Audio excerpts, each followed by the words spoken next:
A very good morning to all my dear students। काफ़ी दिनों के बाद आप लोगों की डिमांड पे वापस से ईवीएस में पढ़ा रहा हूँ आपको, and I am also very happy. आप भी खुश होंगे वापस से मुझसे ईवीएस पढ़कर। ओके, तो जहाँ पे मैंने छोड़ा था वहीं से हम स्टार्ट करते हैं। फूड चेन हमने पढ़ी थी, नाउ कंटिन्यूइंग अब हम चलते हैं फूड वेब। फूड वेब क्या होता है? देखो, फूड चेन में हमने कहा देखा था कि कोई एक चीज़ है, उसको दूसरा बंदा खा रहा है, फिर उसको कोई और खा रहा है, इस तरीके से एक चेन बनती जा रही है। ओके, जैसे ग्रास था, ग्रास को खाया ग्रास ओपर ने, ग्रास ओपर को खाया फ्रॉग ने, फ्रॉग को खाया स्नेक ने, और स्नेक को खाया ईगल ने। लेकिन फूड वेब में क्या होता है? वेब यानी एक नेटवर्क बन रहा है। ठीक है, नेटवर्क कैसे? ये इसका मतलब है कि कोई एक चीज़ वो एक से ज़्यादा चीज़ें खा रही है।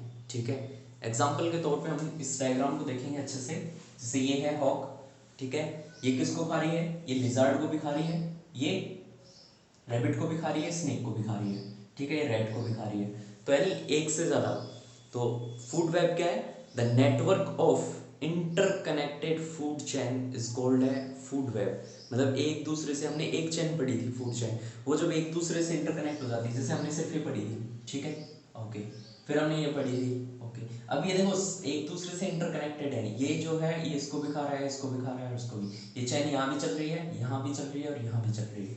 Okay, this is called the food web. समझते हैं इसको। देखो, सबसे पहले ग्रास, ग्रास को खाया ग्रास ऊपर ने, ठीक है, ग्रास ऊपर को खाया लिजार्ड ने, और लिजार्ड को खाया हॉक ने, या ईगल भी बोल सकते हो। ओके, देखो लिजार्ड, आप लोगों को, काफी लोगों को डर लगता है छिपकली से, है ना? तो ये वही छिपकली है। रैबिट बहुत प्यारा सा होता है, बहुत अच्छा लगता है, वाइट, एकदम प्योर वाइट, है ना? स्नेक बहुत खतरनाक होता है, और ये रैट आप लोगों की तरह बहुत बदमाश होता है ना। ये कुछ भी काट देता है, आपके कपड़े काट देता है, ठीक है, आपकी बुक्स को काट देता है। बहुत खुश होते हो ना बुक्स वगैरह। ओके, और ये सबसे ऊंचा उड़ने वाला पक्षी। ओके, इसकी तरह हमें भी क्या करना है? ऊंचाइयों पे पहुंचना है। Okay, let's start. ग्रास ओपर को खाया, सॉरी, ग्रास को खाया ग्रास ओपर ने, ग्रास ओपर को खाया लिजार्ड ने, लिजार्ड को खाया ईगल ने। फिर सेम, ग्रास को खाया रैबिट ने, रैबिट को खाया ईगल ने। देन ग्रास खाया रैट ने, रेड को खाया, ग्रास का मतलब सिर्फ ये ग्रास ही नहीं है, इसमें ग्रेन्स भी आ जाते हैं। ओके, तो ग्रेन्स तो खाता है ना चूहा, कभी कह दो घास नहीं खाता। ओके, ग्रेन को खाया माउस ने, फिर ये खतरनाक जो काटते ही सब कुछ खत्म, यानी स्नेक, स्नेक से ईगल। ये डायरेक्ट भी हो सकता है, ईगल स्नेक को भी खा सकती है, ईगल माउस को भी खा सकती है। ये आपकी फूड वेब। ओके, तो फूड वेब कंप्लीट हो गई है। नेक्स्ट पॉइंट स्टार्ट करते हैं हम।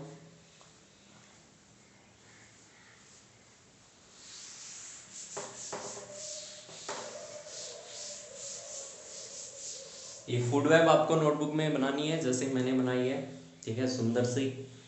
आप लोग तो तारीफ करोगे नहीं, इसलिए मैं कर लेता हूँ अपनी। नेक्स्ट जो है, interdependence between plant and animal. Plants and animals एक दूसरे पे कैसे डिपेंड हैं? प्लांट्स और एनिमल्स कैसे डिपेंड है? देखो, एनिमल्स तो कैसे डिपेंड है प्लांट्स पे, क्योंकि ये फूड लेते हैं प्लांट से, ठीक है, प्लांट से फूड लेते हैं एनिमल। दूसरा क्या लेते हैं प्लांट से? क्या लेते हैं बताओ? ऑक्सीजन लेते हैं ना हम लोग, ठीक है, तो ऑक्सीजन लेते हैं, ठीक है। प्लांट्स कैसे डिपेंड है एनिमल्स पे? जब फूड ले लिया, ऑक्सीजन ले लिया, तो एनिमल्स क्या रिलीज करते हैं? एनिमल्स क्या देंगे इसको? कार्बन डाइऑक्साइड,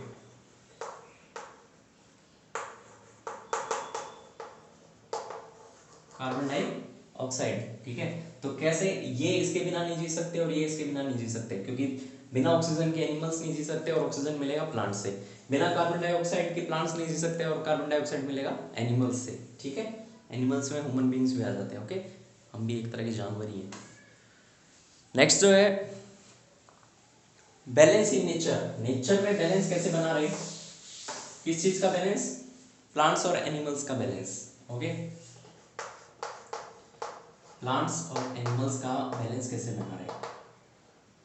देखो हमने अभी पढ़ा है कि प्लांट्स के बिना एनिमल्स नहीं रह सकते और एनिमल्स के बिना प्लांट्स नहीं रह सकते। ओके, तो इसका मतलब क्या है, एक इन दोनों का पूरा बैलेंस होना बहुत जरूरी है। अगर प्लांट्स ज्यादा हो गए, सोचो प्लांट्स ज्यादा हो गए, ठीक है, प्लांट्स ज्यादा होंगे तो इनको क्या चाहिए, कार्बन डाइऑक्साइड ज्यादा चाहिए, लेकिन एनिमल्स कम है तो कार्बन डाइऑक्साइड रिलीज कम करेंगे, वो कम छोड़ेंगे। तो मतलब इतने ज्यादा प्लांट्स अगर हो गए कि कार्बन डाइऑक्साइड की उनकी पूर्ति हो ही नहीं पा रही है, मतलब जितनी रिक्वायरमेंट है वो नहीं मिल पा रही है, तो फिर प्लांट्स के लिए नुकसान है ना। ऐसे ही अगर एनिमल्स ज्यादा हो गए, एनिमल्स एंड ह्यूमन बींग्स, जैसे हम लोग देख रहे हैं हमारी पॉपुलेशन कंटिन्यू बढ़ती जा रही है, अभी तक तो सेकंड नंबर पे हैं और ऐसे चलता रहे तो चाइना से भी आगे निकल जाएंगे पॉपुलेशन में, ठीक है, जो बहुत गलत है। तो पॉपुलेशन को कंट्रोल करना भी जरूरी है। अगर एनिमल्स ज़्यादा हो गए और प्लांट्स कम हो गए तो इन एनिमल्स को ऑक्सीजन कहाँ से मिलेगी,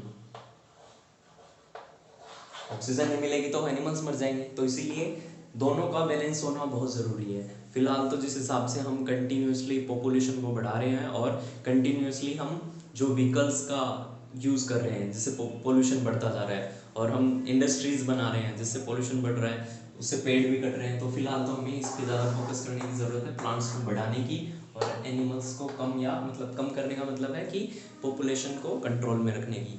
ओके, सो ये था हमारा चैप्टर, बहुत ही interesting. Okay, now come to the exercise part, tick the correct answer आज कर लेते हैं हम, काफ़ी दिनों बाद क्लास हुई है तो I think you all are interested to study more and more. Okay, first one is tick the correct answer, which of the following is called kitchen of plant.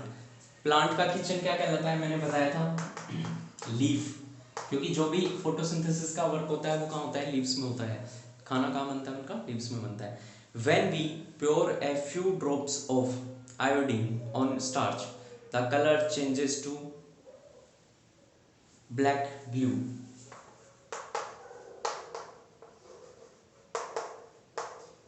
ये था कार्बोहाइड्रेट्स को टेस्ट करने का एक तरीका, स्टार्च बोला ना इन्होंने, तो स्टार्च भी क्या होता है, एक तरह का कार्बोहाइड्रेट होता है, और जब हम उस पर आयोडीन सॉल्यूशन डालेंगे, ठीक है, तो उसका कलर अगर ब्लैक एंड ब्लू हो जाता है, किसी कोई भी सब्सटेंस लिया हमने, उस पर अगर हमने आयोडीन सॉल्यूशन डाला और उसका कलर ब्लैक एंड ब्लू हो रहा है, तो इसका मतलब क्या है, उसमें आयोडीन, उसमें कार्बोहाइड्रेट्स या स्टार्च है। Okay, third one is a non green plant that gets its food from dead and decaying organism is, okay, इसका आंसर होगा coral root.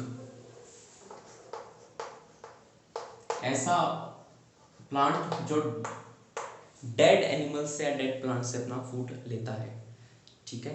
We eat the leaves of plant such as, leaves देखो cauliflower में तो flower हो गया तो नहीं आएगा, कैरेट रूट का पार्ट हो गया, कैबेज जो है लीव्स का पार्ट है, तो कैबेज कह सकते हैं हम आंसर,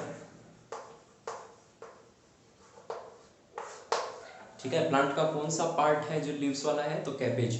कॉलीफ्लावर क्या हो जाएगा, फ्लावर वाला पार्ट हो जाएगा। कैरेट जमीन के नीचे लगती है तो प्लांट का रूट के पार्ट में आ जाएगा, और ये जो कैबेज है ये लीव्स, इसमें देखना पत्तियां होती है ना, पत्ता गोभी जिसको बोलते हैं, तो एक तरह से पत्तियां होती है, तो ये लीव्स के पार्ट में आ जाएगा। Okay, that's enough for today and continue your studies, और जल्द ही आपके एग्ज़ाम होंगे तो पढ़ते रहिए।